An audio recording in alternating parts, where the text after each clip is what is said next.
Allez, direction l'Aube à présent pour découvrir la grande histoire en miniature. À Brienne-le-Château, une exposition vous propose d'en apprendre un peu plus sur les grands moments de l'histoire napoléonienne, reconstitués en Playmobil. On appelle ces reconstitutions des dioramas. Samuel Monod avec Olivia Garrett-Alaïs.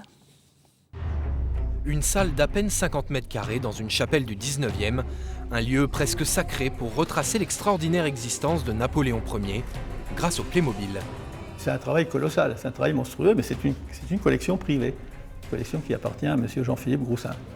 Jean-Philippe Groussin, artiste qui a d'abord tenu à illustrer le début de vie de l'empereur à l'école militaire de Brienne.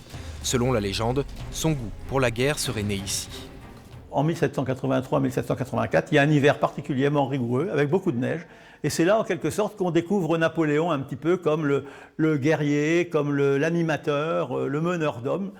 Rien n'est oublié, de la campagne d'Égypte jusqu'aux grandes batailles que Napoléon a menées. Quand j'ai vu le passage, sans savoir, lorsque M. Groussin installait, sans savoir, j'ai dit tiens, ça c'est la bataille d'Austerlitz. Effectivement, il y a ce monticule sur lequel il se trouve, Napoléon avec sa longue vue, et puis avec ses soldats derrière lui. L'histoire par les Playmobil, le concept plaît aux visiteurs, les plus grands sont conquis.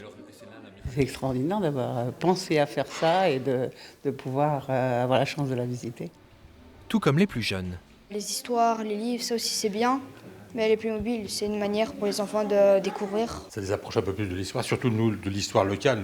Ouais, Napoléon, il est quand même venu, c'est quand même un personnage dans le coin. Cette exposition nous a vraiment apporté un nouveau flux de touristes qui n'étaient pas forcément venus au musée ou qui renouvellent leur venue au musée.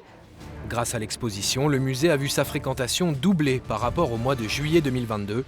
Elle est à découvrir ou redécouvrir jusqu'au 3 septembre.